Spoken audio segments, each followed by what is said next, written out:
సాగింపుగా మనం ప్రతి సంవత్సరం కూడా ఇక్కడ తన వర్ధంతిని జరిపి తను మిగిల్చినటువంటి ఆశయాన్ని ముందుకు తీసుకుపోతామని ప్రతినబోతున్నాం. కానీ ఈ ఒక్కరోజు మాత్రం అందరం గుమిగూడుతున్నాం, ఎవరి జాగలో వాళ్ళం పోతున్నాం. ఇవాళ తెలంగాణ కష్టపడి తెచ్చుకున్నటువంటి తెలంగాణ రాష్ట్రం, ఆ రాష్ట్రంలో ప్రజల ఆకాంక్షలు నెరవేరినాయా? అమరుల ఆశయం నెరవేరిందా? మన లక్ష్యం నెరవేరిందా? పేద ప్రజలకు జరగాల్సింది జరిగిందా? మన వనరులు మనకు దక్కినయా? మన పిల్లలకు ఉద్యోగాలు వచ్చినాయా? ఇవన్నీ కూడా అనేక సమస్యలు ఉన్నాయి. ఈ సమస్యల పరిష్కారం కావాలి అనుకున్నప్పుడు ఖచ్చితంగా పోరాటమే మార్గమని ఇవాళ ఆనాటి తెలంగాణ సాయుధ రైతాంగ పోరాటానికి కొనసాగింపుగా జరిగినటువంటి మలిదశ తెలంగాణ ఉద్యమంలో కూడా మనం అనేక సార్లు మాట్లాడుకున్నాం. అందుకోసం మాటల వరకే పరిమితం కాకుండా ఆ మాటలను ఒక ఆచరణ రూపంలో పెట్టి వాటికి పరిష్కారాన్ని దేవులాడుకునే దిశగా మనమంతా అడుగులు వేయాల్సినటువంటి అవసరం ఉంది.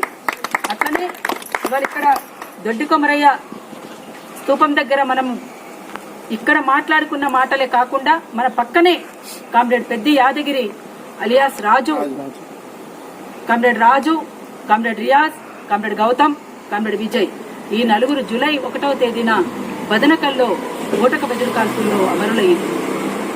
కామ్రేడ్ రాజు జ్ఞాపకార్థంగా ఇక్కడ ఒక లైబ్రరీని కట్టాలి అనేటువంటి దానికోసం ఒక జాగా తీసుకున్నాం. ఆ జాగాలో అంతో ఇంతో మాకు చాతనైనంత వరకు మేము అక్కడ కొంత ఒక నిర్మాణం చేసినాం. కానీ అది పరిపూర్తి జరుగుతలేదు. ప్రతి సంవత్సరం నేను రావడము, ఇక్కడ మధ్యలో కూడా రావడము, మాట్లాడటము, పురమాయించడం జరుగుతుంది తప్ప మళ్ళీ వచ్చే సంవత్సరానికి మళ్ళీ ఎక్కడుందో అక్కడనే ఉండేటువంటిది జరుగుతుంది. ఇది మన ఊరు బిడ్డ ఆయన కోసం చనిపోలేదు, ఆయన సమాజం కోసం చనిపోయాడు, పేద ప్రజలకు న్యాయం జరగాలని చనిపోయాడు, పేద ప్రజల్ని గెలిపించడానికి చనిపోయాడు.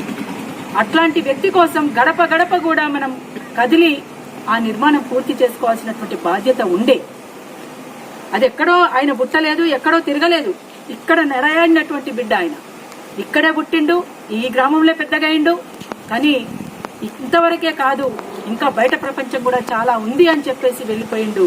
అట్లాంటి ప్రపంచంని జయించడం కోసం వెళ్ళినటువంటి కామ్రేడ్ కోసం మనం ఏం చేస్తున్నాం అనేటువంటి కూడా మనల్ని మనం కూడా దానికి సంబంధించినటువంటి దాంట్లో బాధ్యత తీసుకున్నాము.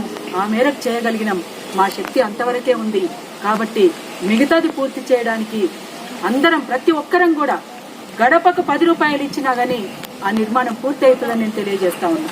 అందుకోసం ఈ ఊరు మనది, మన ఊరు బిడ్డకు సంబంధించినటువంటి లైబ్రరీ 10 మంది జ్ఞానాన్ని పంచేది. గుడులు కడతారు. డాక్టర్ బిఆర్ అంబేద్కర్ చెప్పినట్టు గుడులు కట్టి గుడుల మెట్ల మీద బిచ్చగాలం చేయడం కాదు, జ్ఞానాన్ని పెంపొందింపజేసే విజ్ఞాన కేంద్రాలను మనం తయారు చేసుకోవాల్సినటువంటి అవసరం ఉందని.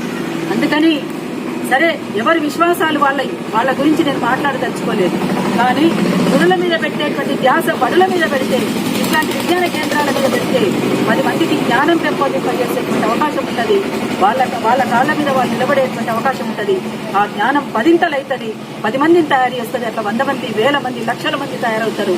కాబట్టి ఆ దిశగా మీరంతా ఆలోచించాలని ఈ గ్రామ ప్రజలందరికీ కూడా నేను సవినయంగా విన్నవించుకుంటున్నాను. లాల్సల్.